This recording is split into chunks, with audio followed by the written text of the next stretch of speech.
Have you been thinking of starting a freelance business, really venturing out on your own, creating your own life, having that freedom and flexibility? Today, we're going to be talking about branding and why it's so important to your business and starting a freelance business on your own and creating that life that you are really wanting. We have an interview today with a gentleman who's all about branding. He's going to feed us some great tips and techniques on how to brand your freelance business.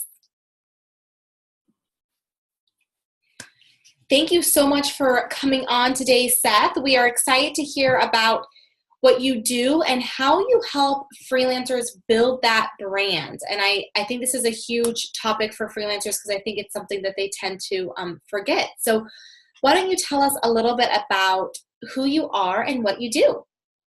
Yeah, well, thanks for having me. So my name is Seth Rexilius. I run a small branding studio here in Lincoln, Nebraska. Mm-hmm. I spent about 10 years sort of working my way up through agency life as a designer and then art director and then creative director. Moved around the Midwest a little bit. Did that for about 10 years, learned a ton from a ton of different people and sort of got the inside workings of different agencies. And so all that was super valuable. And then I went out on my own as a full-time freelancer at the beginning of 2014. So I've been independent now for about 4.5 years and just worked under my name, Seth Rexilius, for the first couple of years. And it was going well. It was fun.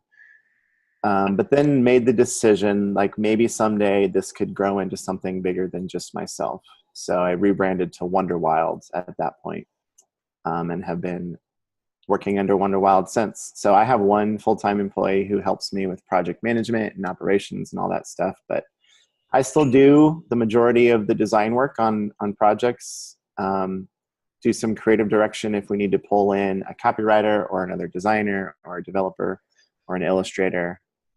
Things like that. But it's nice. I appreciate being small and nimble, but still being able to do big, important work. So Yeah.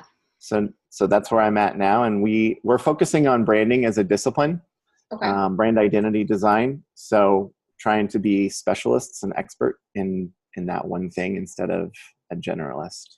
Okay. So a few questions before we jump into the branding piece. You said you were, in corporate for 10 years. What made you want to work for yourself? I mean, it sounds like you had some fun, creative gigs going on. I mean, what was that final straw that you're like, this is it, I'm doing it?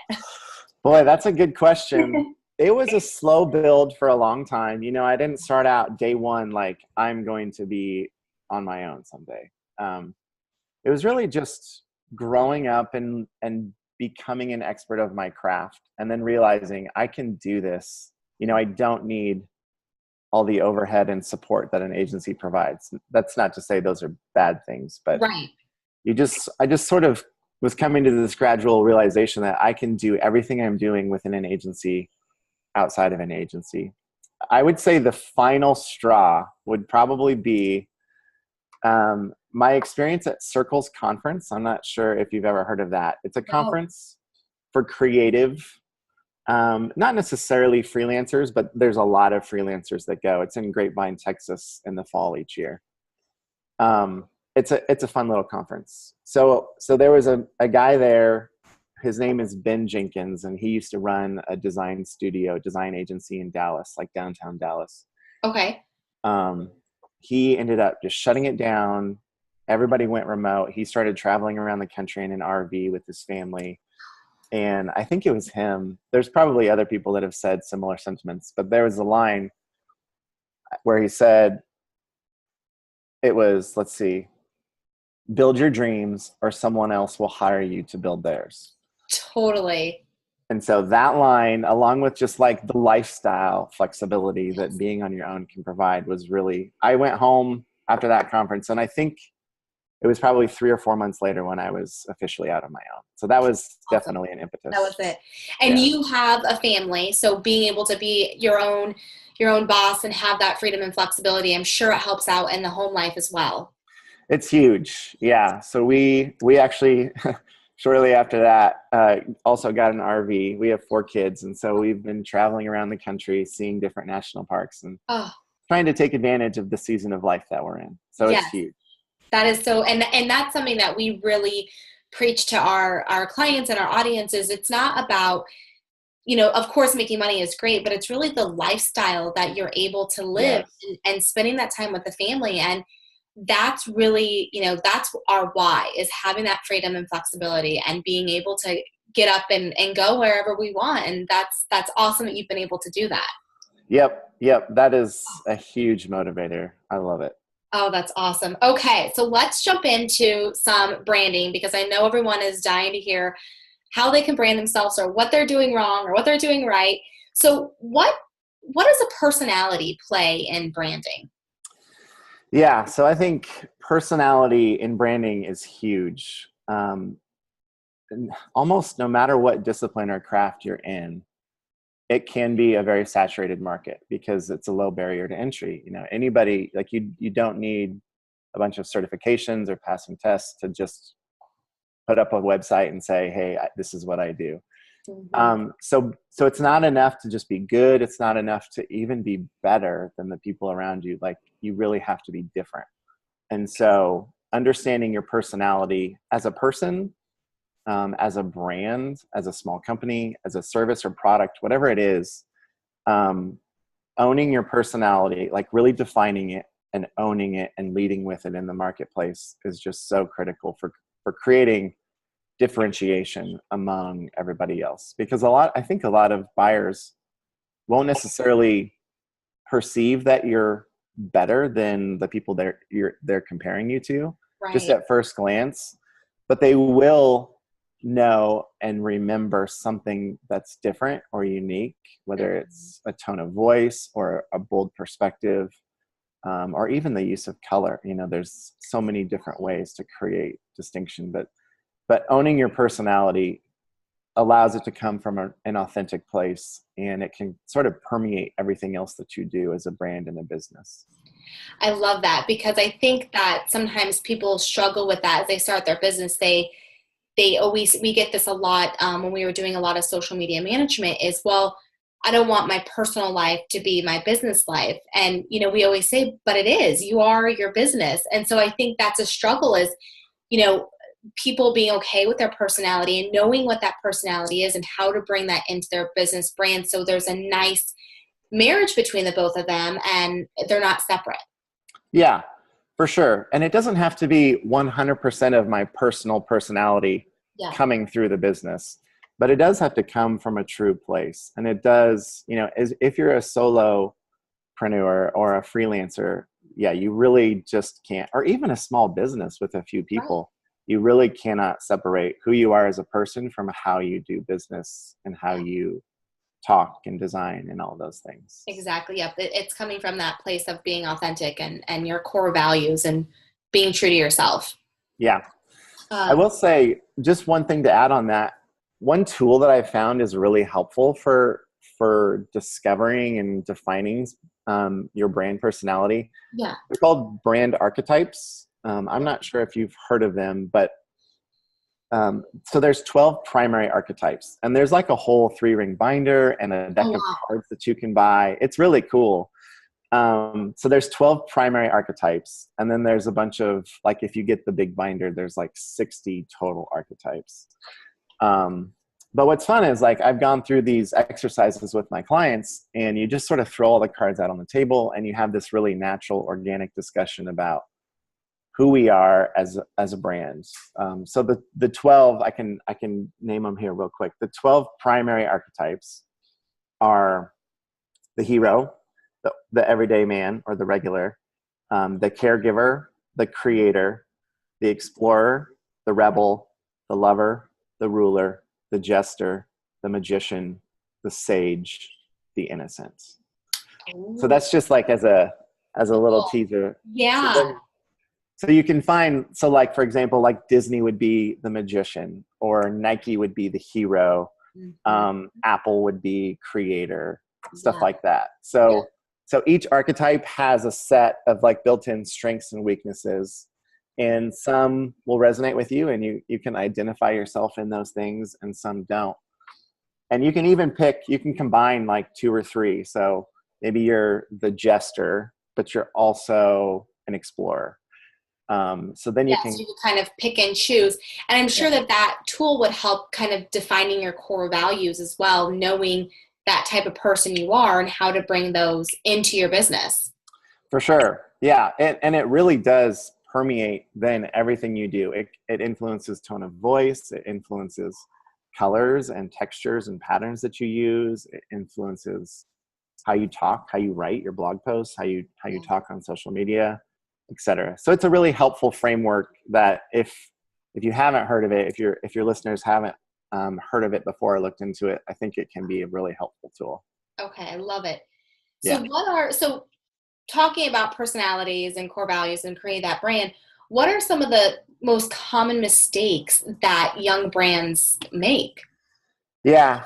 I mean, branding's hard. It's a lot. It's even hard to define, it's like everything you do and then how it's perceived by other people. So it's even beyond our control to an extent. Yes. So it's hard to think, fully comprehensively at a high level about your own brand, especially right away when you're first starting off. But I think some common mistakes would be thinking your logo is your brand. It obviously is. Your logo is like the front door to your brand. Like, yeah. But it's obviously a lot more, including colors and type and tone of voice, key messaging, how you express that. And then how those things are perceived. Another mistake, I think, is not necessarily spending enough time in brand strategy or really defining your core values, your mission, why you exist. Yes. And really, then when you don't do that, you try to solve those things at a higher level. Like say, when you're creating your website, then you're trying to define, okay, who am I? And you're sort of making these decisions on the fly. Right. And then it's not necessarily, it doesn't have deep roots. So a helpful metaphor that I like to use often is like your brand is like a tree. So the root system is underneath the ground. It's not everybody sees it, but it's essential to having a full, healthy tree.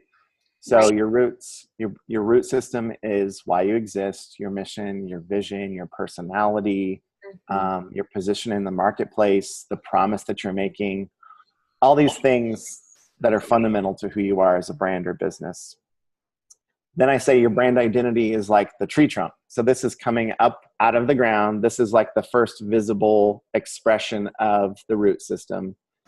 So it's your voice and your visuals primarily. So brand identity, tone of voice, key messaging, design elements.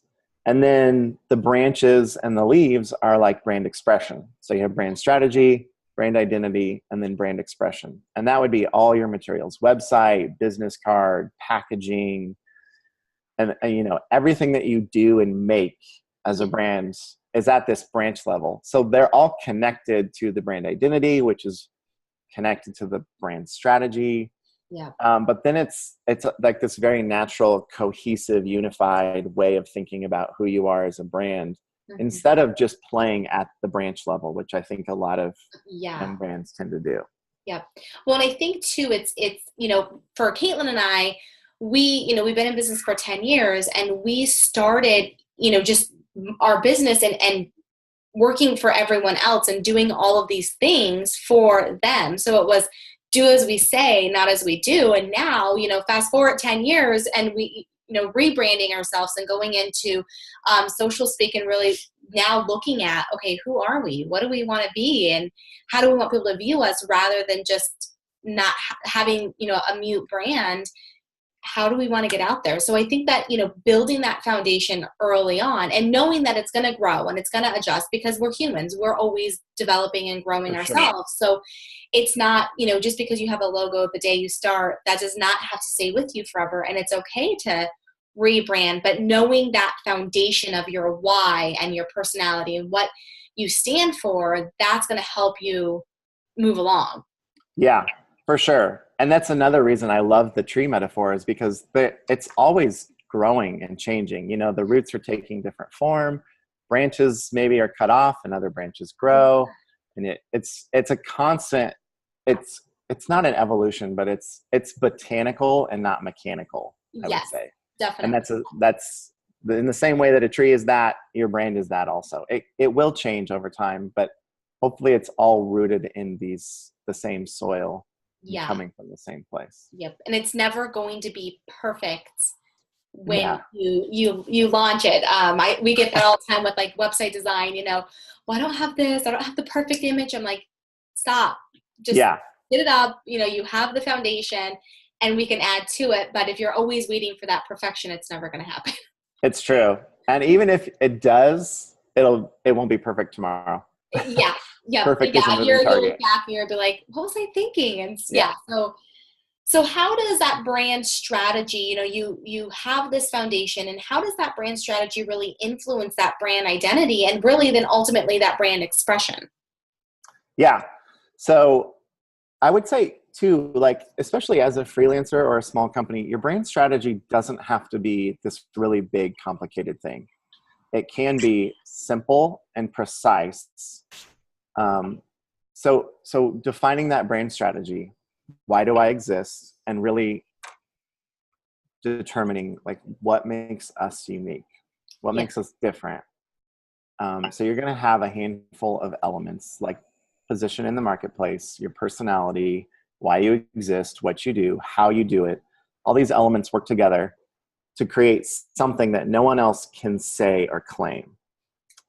So you're looking for your superpower. Like this Yes. is the combination of these few elements is what makes us unique, and this is going to influence our brand identities. So I think continuums are a helpful tool also in brand strategy. So are we high end and premium, or are we lower end and accessible?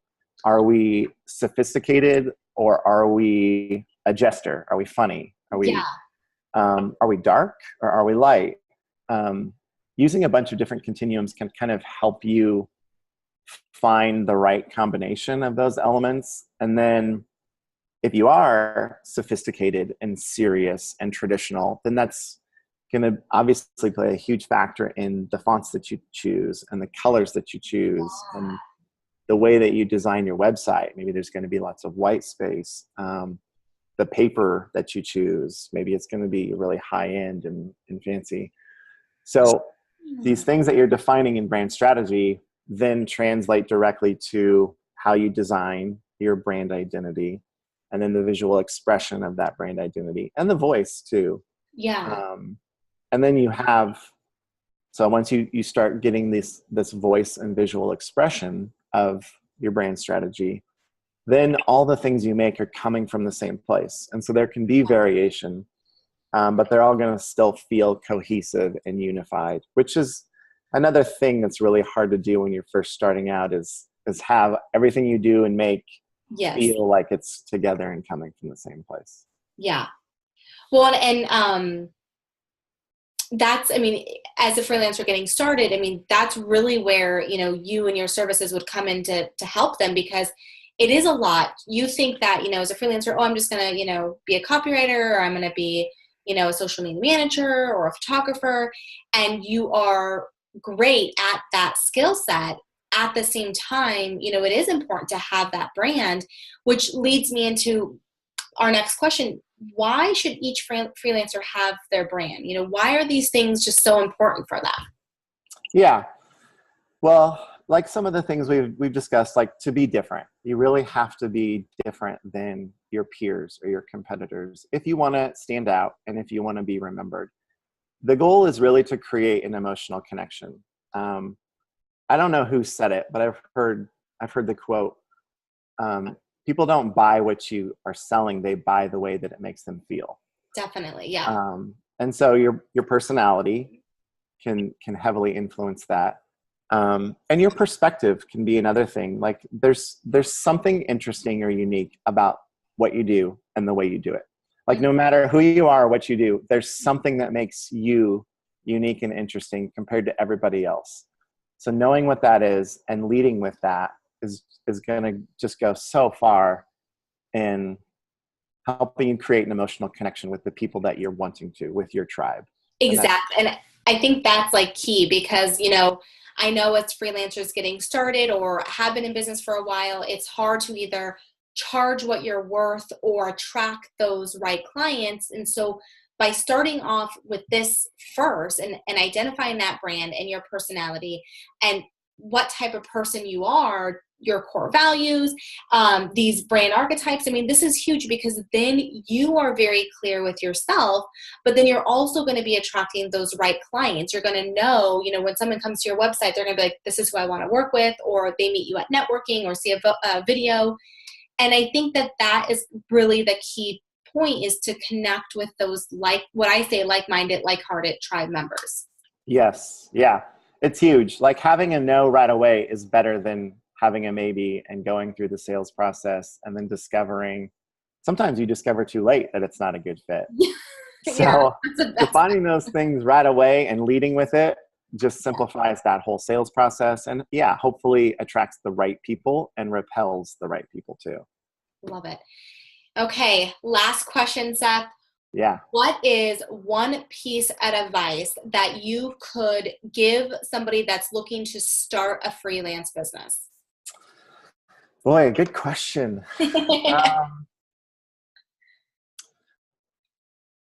I would say, I'm going to keep it sort of like philosophical. I would say, like, be brave.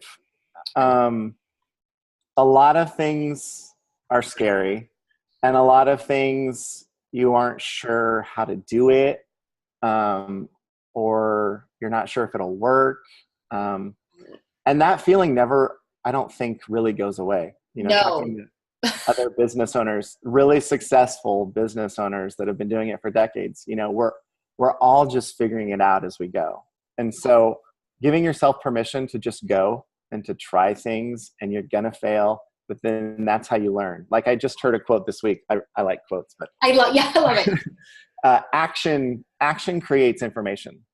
So in action, you can't learn as much by not taking action, by not trying things. Yeah. But just trying things will give you information like, okay, this worked, this didn't.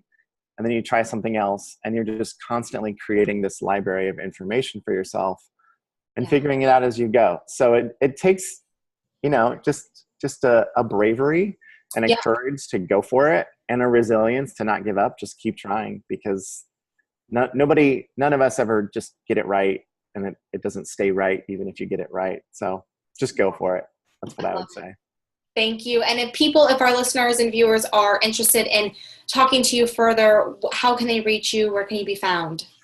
Yeah, my website's wonderwild.co. So wonder with an O, wild.co.